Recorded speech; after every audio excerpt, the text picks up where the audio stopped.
삼성의 창업주 이병철 회장이 말기암을 이제 앓던 시기에, 그러니까 1987년 9월에 자기가 참 죽음을 다가오는 것을 느끼면서 가졌던 의문들, 특히 종교라든가 신, 하나님이라든가 이런 24가지 질문을 그러니까 자기 손으로 또박또박 적었어요. 적어가지고 천주교의 당시 그 정의체 신부에게 좀 답을 해달라고 편지를 보냈던 것이죠.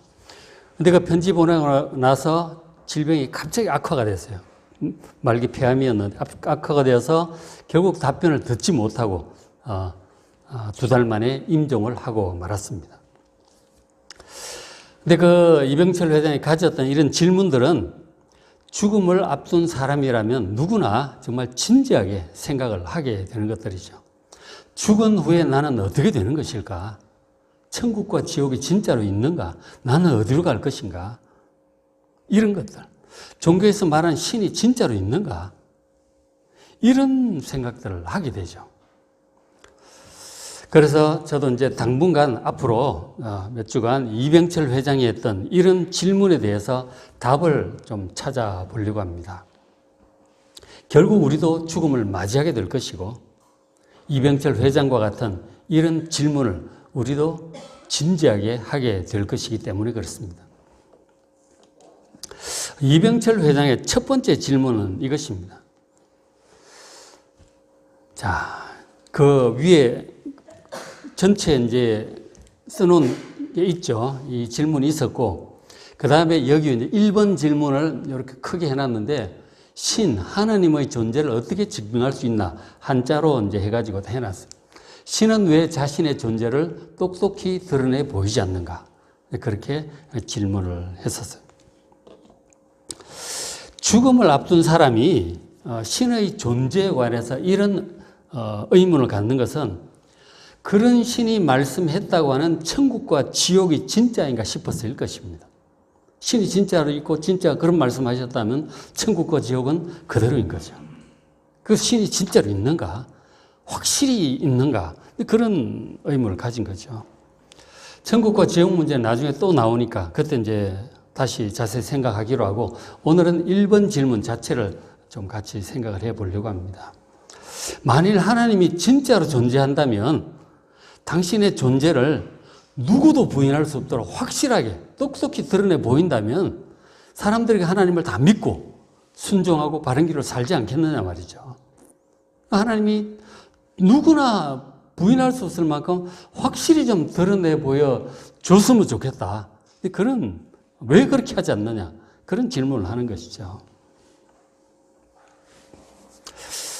우리 국어사전에 신이라는 단어를 찾아보면 이건 사람들이 일반적으로 그렇게 생각하는 이제 풀이인 거죠. 신이 뭐냐면 초인간적, 초자연적인 위력을 가지고 사람들에게 화와 복을 내린다고 생각되는 존재라고 그렇게 되어 있습니다. 그러니까 신이란 하여간 엄청난 힘을 가진 존재라는 거죠. 그런 존재로서 그 신에게 잘 보여야 화를 피하고 복을 받을 수 있을 것이다. 사람들이 그 신의 존재를 그렇게 생각한다는 것이죠.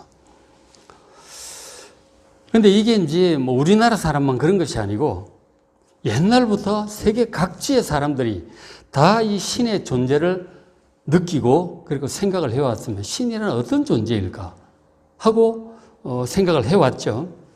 그런데 뭐 아무리 생각을 해도 사람들이 신의 존재를 정확히 알 수는 없는 거예요. 신이라는 이런 분이다. 정확히 알 수가 없었죠. 그래서 막연히 뭔가 엄청난 능력을 가진 존재가 있지 않을까. 그분의 도움을 받고 싶다. 기도도 하고 그렇게 해왔던 것이죠.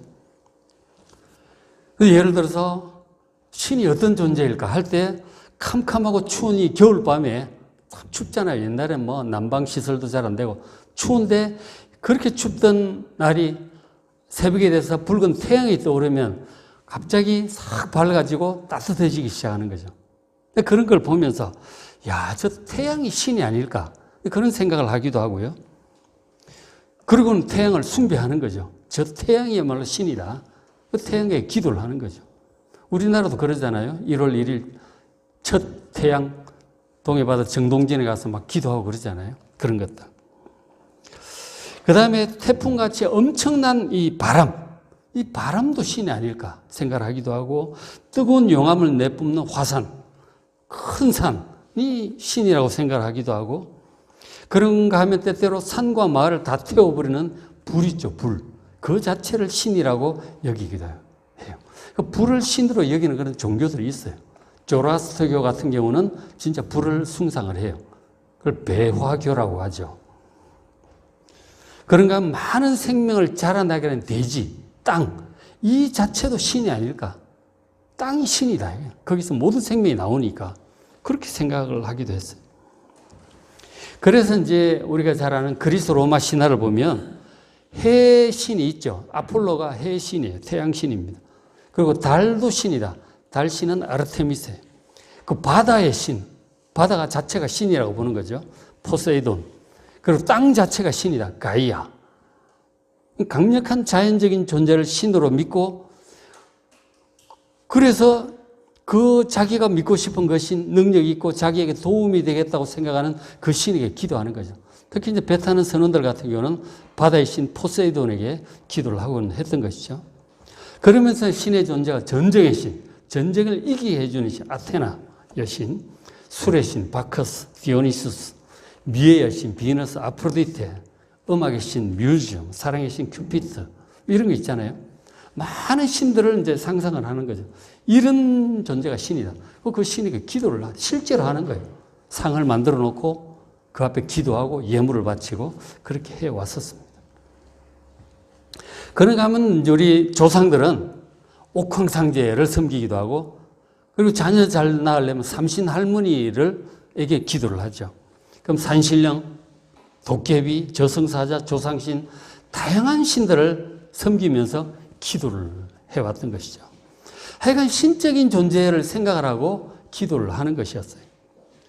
그런데 어떤 사람도 그렇게 말을 하죠. 요즘 같은 과학 시대에 누가 그런 신에게 기도하느냐라고 할지 모르지만, 과연 신은 옛날 사람들을 섬기는 것이고 요즘 사람들은 안 섬기는가? 전혀 그렇지 않죠. 요즘 TV 보니까 뭐 그렇게 또 뭐 보살 찾고 뭐 무당 찾고 무당 그런 걸 그렇게 많이 하는 걸 또 보여주고 있잖아요. 당연히 불교 뭐 요즘 4월 초파일도 오고 이러는데 찾죠.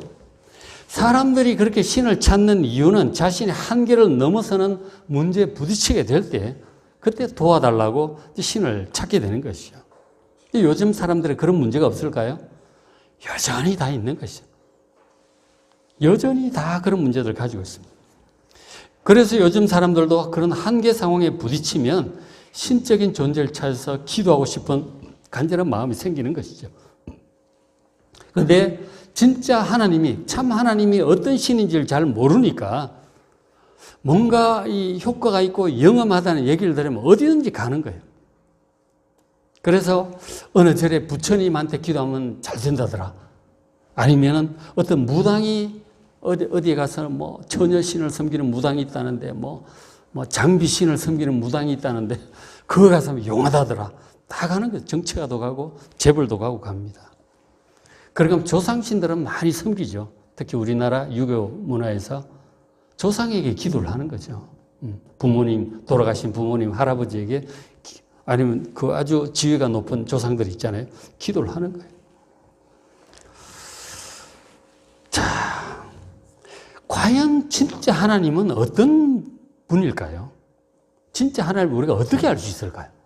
이병철 회장이 간절히 원하는 바, 진짜 하나님 좀 확실히 좀 자기를 존재를 똑똑히 드러내서 알 수 있게 해줬으면 좋겠는데 어떻게 알 수 있을까요?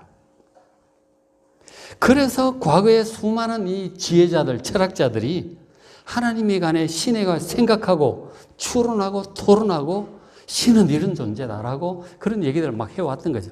최고의 지혜를 가진 사람들이 그런 노력들을 해왔었어요. 그런데 예를 들어서 가장 인류 역사에서 지혜로운 사람 중에 한 사람이 BC 5세기에 아테네에서 가장 지혜로운 자라고 하는 신탁을 받았던 소크라테스 알잖아요. 소크라테스가 있었고 그의 제자 중에 천재적인 제자 플라톤이 있었어요. 이분들도 신의 존재를 생각을 하는 거죠. 신이란 어떤 존재일까? 사람 속에 선함이 있다는 거예요. 그죠? 사람도 선이 있고 국가도 선을 추구해요. 국가론도 집회라고 그랬잖아요. 선, 가장 좋은 것. 이게 뭘까를 추구하는데 이 궁극적인 선의 존재가 바로 신이 아닐까. 근데 그런 결론을 가지게 되는 거예요. 그러니까 어떤 선의 어떤 이상적인 형태를 이데아라고 하고 모든 이데아 중에 가장 궁극적인 그 선의 이데아. 그것이 신이 아닐까. 그런 생각을 막연히 이제 하는 거죠. 최고의 지혜자도 더 이상은 생각을 할 수가 없어요. 그리고 동양에서 가장 지혜로운 분 중에 한 분이었던 공자. 중국의 공자 같은 경우도 하늘이 자기에게 어떤 도덕적인 사명을 위한 천명을 주셨다. 그런 확신이 있었어요. 그러니까 누가 죽이려고 해도 두렵지 않았다고. 하늘이 나에게 천명을 주셨는데 내가 이렇게 죽을 리가 없다. 두려워하지 않았다고요. 그 신이 하늘이라고 하죠. 하늘이 나에게 어떤 사명을 주셨다라고는 확신이 있었지만 그 하늘이 하느님이 어떤 분인지는 공자도 알 수가 없었던 것이죠. 내가 생전의 일도 다 모르는데 죽음 이후의 일을 어떻게 알며 내가 신을 어떻게 알겠는가. 막연하게 그렇게 얘기할 수밖에 없었어요. 그러니까 수많은 철학자들, 지혜자들이 신에 관해서 추론하고 이런저런 얘기를 했지만 안타깝게도 우리 인간의 지혜로는 하나님에 관해서 충분히 파악하기 어려울 정도로 신은 너무나 큰 존재예요. 너무나 엄청나고 크신 존재라서 심오한 존재라서 참 우리 인간의 지혜로는 정말 아는데 한계가 있겠구나 라는 그런 것을 절감할 수밖에 없습니다. 그래서 2000년 전에 이 사도 바울이 이런 말을 했던 것 같아요. 고린도전서 1장 20절을 보면 그렇게 얘기를 해요. 이 2000년 전이니까 서기 50년, 60년 그때 이제 복음을 전하고 그랬으니까 그때 이제 그 그리스 철학이 굉장히 발달을 했었던 때죠. 소크라테스가 바울보다 한 500년 전이고 플라톤, 아리스토텔레스 해가지고 굉장히 철학이 발달한 그 시절이죠. 그래서 사도 바울 철학들을 공부하고 그 하나님 말씀인 성경도 정통한 그런 사람이었죠.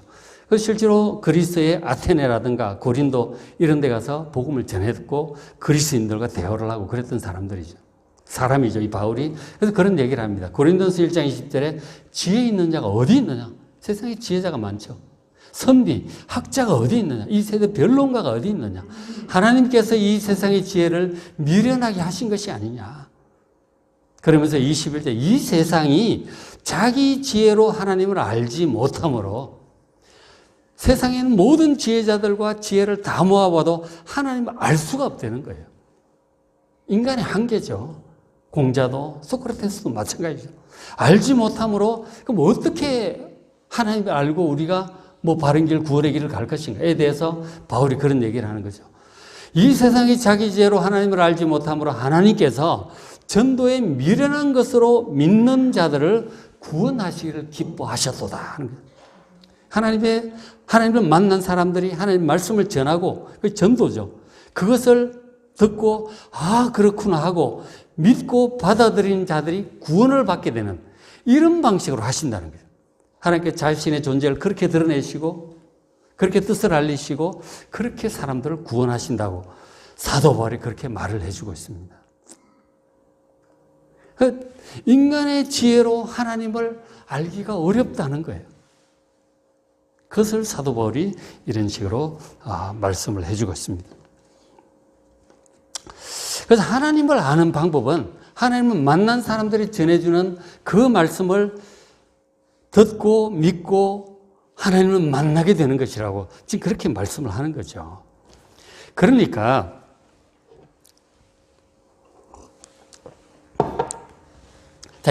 죽음을 앞둔 이병철 회장처럼 의심 없이 확실하게 하나님을 믿을 수 있도록 하나님께서 자신의 존재를 똑똑히 드러내 보여줬으면 좋겠다는 그런 바람은 이래저래 쉽지 않겠다는 생각이 드는 거죠. 어느 누구도. 그러나 사실은 하나님께서도 당신의 존재를 사람들에게 똑똑히 드러내 보이기를 간절히 원하고 계세요. 그런데 하나님은 너무 크시고 우리는 너무 작아. 너무 거룩하시고 우리는 죄 가운데 있어요. 하나님은 너무나 지혜로우신데 우리의 지혜는 너무나 이해력이 한계가 있는 거예요. 대화에 어려움이 있는 거죠. 만나는데도 어려움이 있어요. 거룩하신 하나님을 죄 가운데 사는 우리가 직접 대면을 할 수가 없는 거예요. 마치 저 태양조차도 우리가 맨눈으로 쳐다보지를 못하잖아요. 쳐다봤다가 눈에 심각한 손상이 옵니다. 그래서 이 죄 가운데 사는 너무나 작은 우리 존재가 이 광대하고 심오하고 거룩하고 순결한 하나님을 직접 대면했다가는 우리가 어떻게 될지 몰라. 그래서 안 된다는 거예요. 어렵다는 거예요. 만나서 소통하기 어렵다고 하는 이 존재적인 그런 문제가 있는 것입니다. 그러나 분명한 것은 우리도 하나님을 좀 알았으면 좋겠다는 것이고 하나님께서도 당신의 존재를 사람들에게 똑똑히 드러내 보이고 당신의 뜻을 확실하게 사람들에게 드러내 보이길 원하신다는 거예요. 그런데 이런 데 존재적인 너무나 큰 간격 때문에 문제가 있는 거죠. 그래서 히브리서 1장 1절 보면 하나님께서 그렇게 말씀하시는데 옛적에 선지자들을 통해서 여러 부분 여러 모양으로 우리 조상들에게 말씀하셨다는 거예요. 하나님께서 계속해서 사람들에게 말씀을 하셨다는 거예요. 존재를 드러내시고 하나님 사람들과 의사소통을 하려고 지속적으로 노력을 하셨다는 것입니다. 그런데 이제 사람들은 그렇게 얘기하겠죠. 그럼 우리가 이 성경은 도대체 어떻게 믿을 수 있느냐? 어떻게 이걸 믿고 우리가 그걸 따라갈 수 있겠는가? 그렇게 생각할 수 있겠죠. 그런데 어쨌든 이 존재적인 차이가 있다 그러죠. 그 하나님께서 하신 방법이 하나님께서 당신의 존재를 세상에 드러내기를 원하셨어요. 어떻게 하셨느냐면 드러내시기 위해서 자, BC 2000년경에, 지금부터 4000년 전이죠. BC 2000년경에 아브라함에게 자신의 존재를 드러내시고 계획을 말씀을 하셨어. 사람들을 어떻게 구원하실 것인지에 대해서. 그렇게 얘기를 하시고, 그리고 계속 말씀을 하셨죠. 그리고 또 보면은 BC 1400년경, 모세와 여호수아에게도 당신의 존재를 드러내셨어요. 그리고 말씀하셨어요. 그리고 뭐 계속 말씀하셨는데 BC 1000년경에는 또 이 다윗 왕에게 하나님께서 자신의 존재를 드러내시고 말씀하셨어요. 그리고 더 계속 했지만 또 유명한 사람이 BC 700년경에 이사야, 그리고 조금 더 전에서 예레미야, 이런 선지자들, 택하신 사람들에게 당신의 존재를 드러내시고 말씀을 하셨어요. 그 사람들도 하나님 처음 만날 때 굉장히 놀라고 두려워합니다. 근데 하나님의 존재를 이제 알게 되고 조상들이 하나님, 과거에 말씀하셨던 그 하나님이라는 걸 알고 말씀을 듣고 또 기록을 이제 남기게 되었던 것이죠.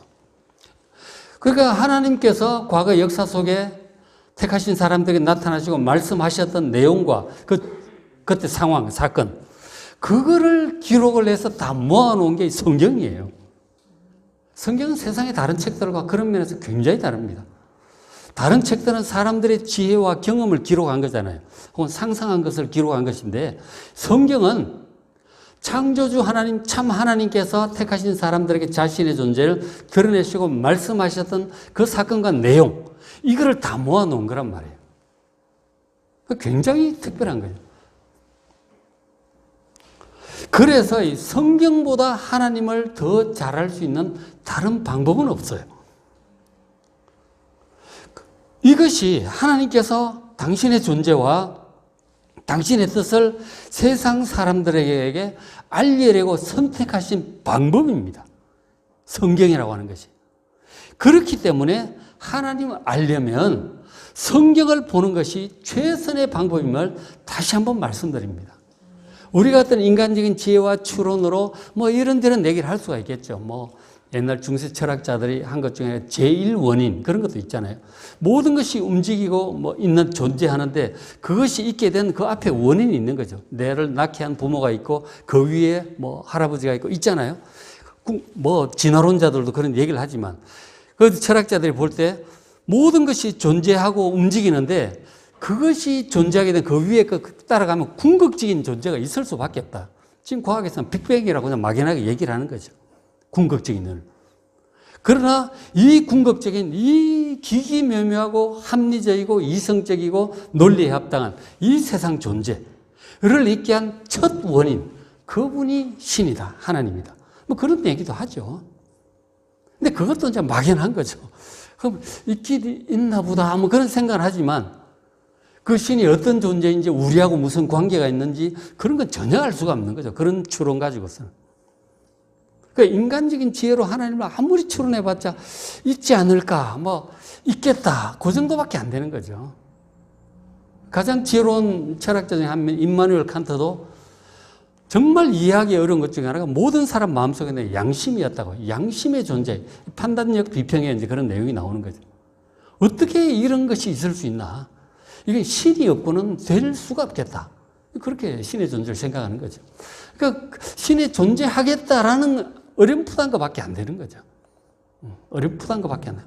진짜로 신의 존재, 하나님의 존재, 그분이 어떤 분인지, 우리와 어떤 관계가 있는지, 온 세상을 창조하고 다스린다면 그분의 뜻은 어떠한지, 세상에 왜 많은 이런 문제가 있고 사람은 죽고 고통을 당하는지, 해결할 방법은 없는지, 뭐 그런 의문들이 있잖아요. 하나님께서 얘기를 다 하셨거든요. 왜 그런 일이 있는지, 어떻게 할 건지, 어떻게 하셨는지 얘기를 다 하셨다니까. 당신의 존재가 어떤 것인지 뭐 천지 창조부터 끝까지 얘기를 다 하셨어요. 전부 성경의 기록을 다 하셨다니까. 그런데도 사람들이 성경을 믿지 않고 보질 않으니 하나님 없다, 모르겠다 이렇게 하고 있는 거죠. 하나님은 자신의 존재와 뜻을 드러내려고 성경을 통해서 오랜 세월 몇천 년에 걸쳐서 해오신 거예요. 그래서 성경을 딱 해가지고 이렇게 해가지고 번역까지 돼서 다 주신 거 아니에요. 그래도 사람들이 안 보고 믿지 않으니까 모르는 것이고 하나님 뜻도 모르고 존재하심도 모르고 결국은 이제 죄 가운데서 멸망의 길을 걸어가는 이런 상황이 되고 있는 거죠. 하나님도 안타까우신 거죠. 다 충분히 얘기를 하신 거죠. 다 충분히 얘기를 하신 거라니까. 자, 성경의 기록에 의하면 하나님께서 자신의 존재를 진짜 제대로 한번 사람들 앞에 드러내신 적이 있어요. 물론 개별적으로 하셨지만 공개적으로 자신의 존재를 드러내신 적이 있었어요. 가장 확실하고 가장 강력하게 이병철 회장이 원하는 것처럼 존재를 드러내신 적이 있었어요. 그것이 바로 BC 1400년경 출애굽한 이스라엘 백성들과 지도자 모세 앞에 자신의 존재를 드러내신 적이 있었어요.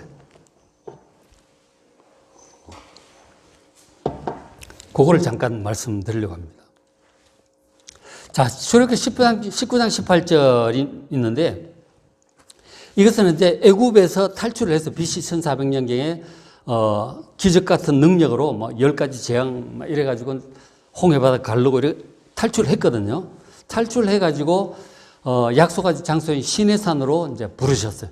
거기 이제 다 온 거죠. 그때 이스라엘 백성 숫자는 대략 200만 명 정도였은 그 추산이 돼요. 군인 숫자만 60만 명이라고 하니까 한 200만 명 정도로 추산을 합니다. 그런 대규모의 사람들, 200만 명, 어마어마하잖아요. 한 장소에 모였다고 생각해 보세요. 그 시내산 밑에 넓은 광야에 이제 지파별로 딱 모인 거죠.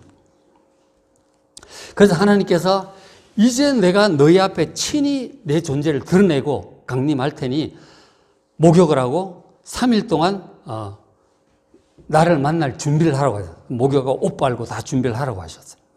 그렇게 해서 3일째 약속한 날 하나님께 강림하시는 장면을 묘사한 것이 출애굽기 19장입니다. 성경 제일 앞에 창세기, 출애굽기 두 번째 책이죠. 자, 19장 18절에 하나님이 이제 강림을 하시 내려오시는데 시내산의 연기가 자욱합니다. 여호와께서 불 가운데 산 꼭대기에 불이 막 버버번쩍 막 그랬던 것 같아요. 불 가운데 거기 강림하 내려오셨어요.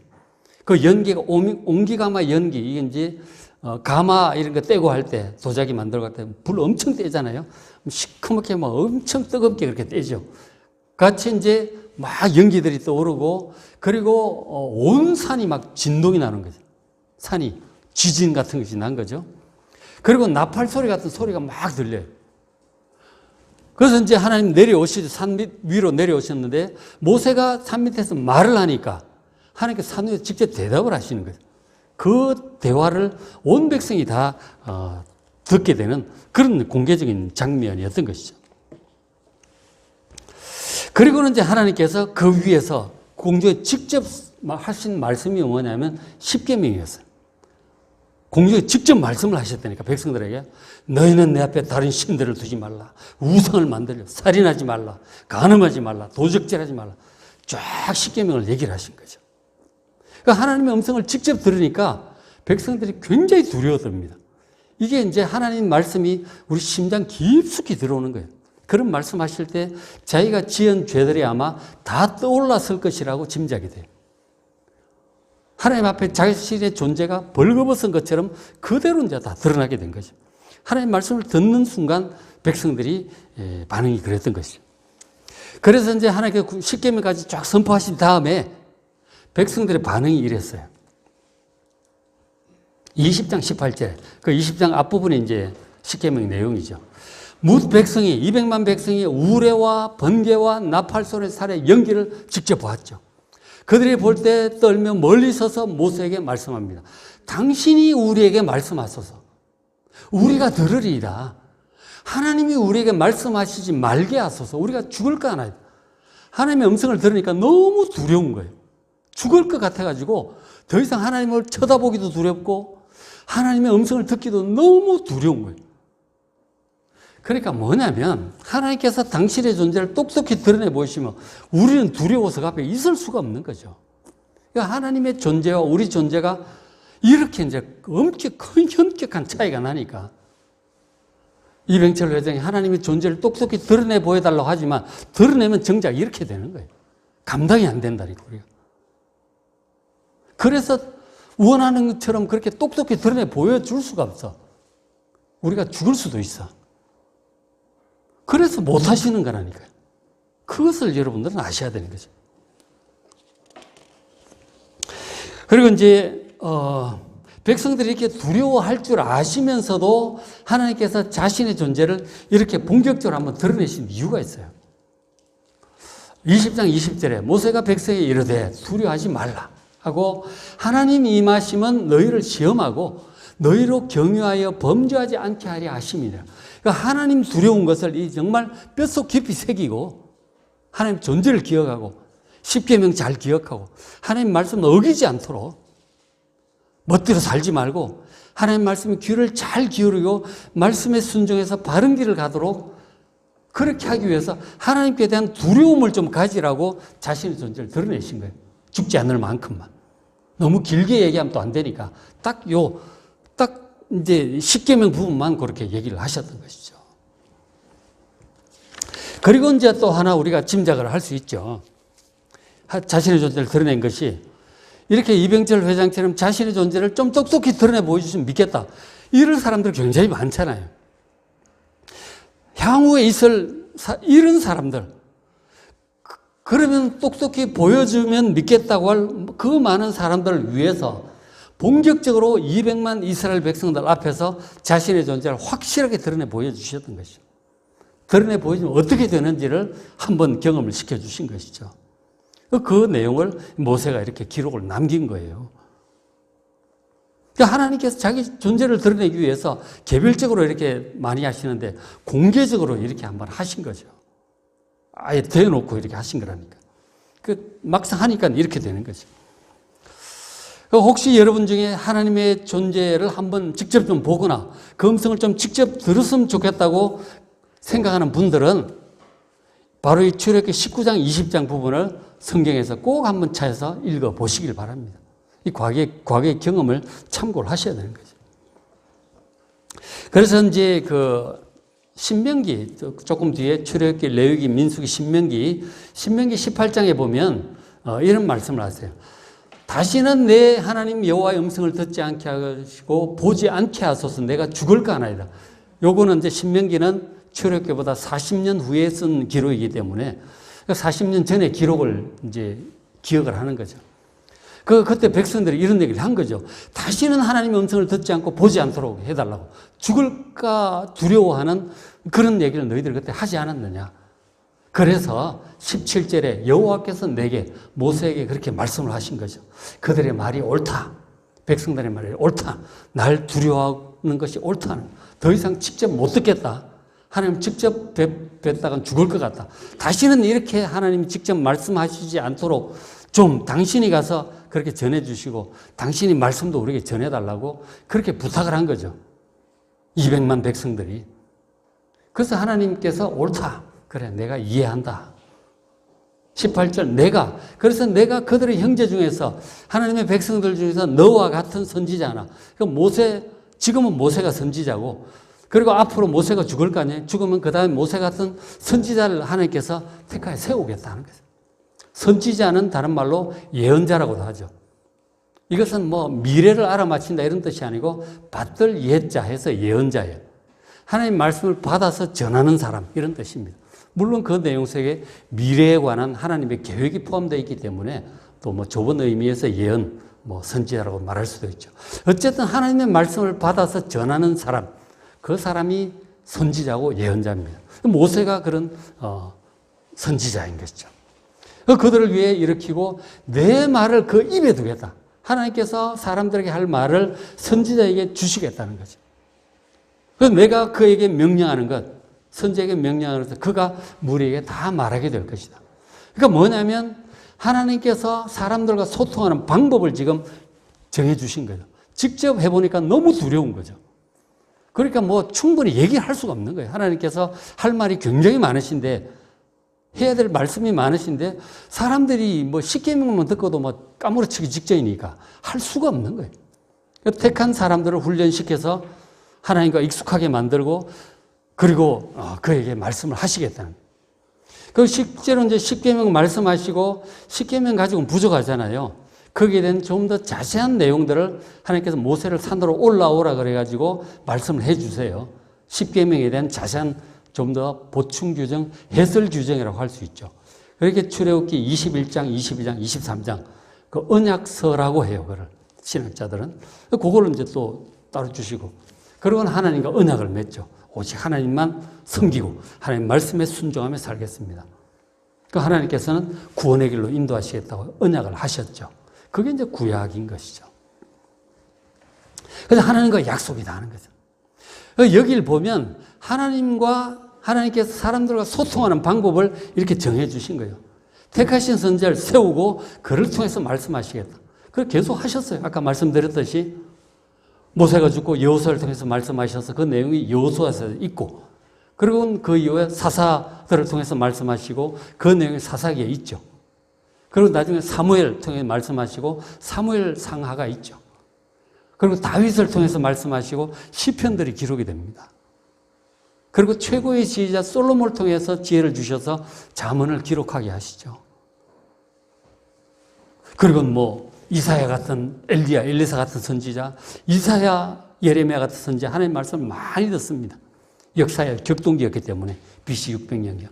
그 말씀을 앞으로 향후 역사에 관한 말씀도 하시고 종말까지도 말씀을 하시는 거죠. 인류 구원에 관한 계획도 말씀하시고 장차 오실 메시아 그리스도에 대한 말씀도 하시고, 그 이사야 선지자가 다 받아서 기록을 합니다. 이사야서, 예레미야도 기록하고 다니엘도 기록하고 향후 역사도 막 기록을 해요. 그래서 예언서라고도 하고 선지서라고도 하죠. 그리고 마지막에는 최종의 하나님의 아들 예수 그리스도를 보내시고 예수를 통해서 우리의 구원에 대해서 다 말씀을 하셨죠. 구원의 완성에 대해서도 요한계시록까지 다 말씀을 하셨던 것이죠. 그러니까 하나님께서 우리 사람들을 구원하기 위해서 바른 길로 인도하고 구원하시기 위해서 하실 말씀들을 이미 충분히 다 하셨어요.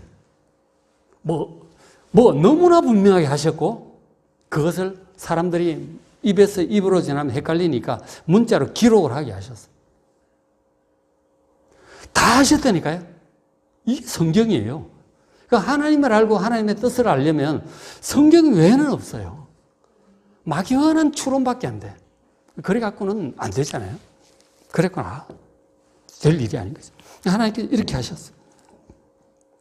그래서 다시 이제 결론적으로 말씀드립니다. 성경은 하나님께서 선지자들을 통해서 시대별로 하신 말씀을 모두 기록해 둔 것입니다. 그래서 성경을 보시면 하나님이 어떤 분이신지 천지 창조부터 다 나와. 어떤 분인지 하나님의 뜻은 무엇인지 아주 자세히 기록되어 있습니다. 하나님께서 우리에게 하시려는 말씀, 그리고 우리에게 꼭 필요한 말씀이 부족함 없이 충분히 기록되어 있습니다. 직접 보시면 돼. 혹시 어려우면 저도 이 성경 전체를 한 장 한 장 해서 해설을 다 해가지고 유튜브에 다 있어요. 다 뭐 창세기 다 있고 출애굽기 한 장 한 장 제가 다 해두었어요. 읽다가 어려우면 찾아보시면 돼요. 전부 다 해놨어요.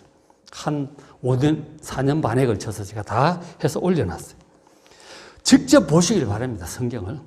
우리에게 필요한 말씀, 하나님의 뜻이 성경에 분명히 충분히 기록되어 있습니다. 이병철 회장이나 죽음을 앞둔 사람들이나 그 외 하나님을 알고 싶은 모든 사람들에게 성경을 통해서 당신의 존재를 똑똑히 드러내셨다는 사실을 아시고 성경을 통해서 하나님을 만나시고 여러분들 향한 하나님의 계획도 깨달으시고 바른 길, 구원의 길을 잘 걸어가는 여러분 되시기를 주의 이름으로 축복합니다.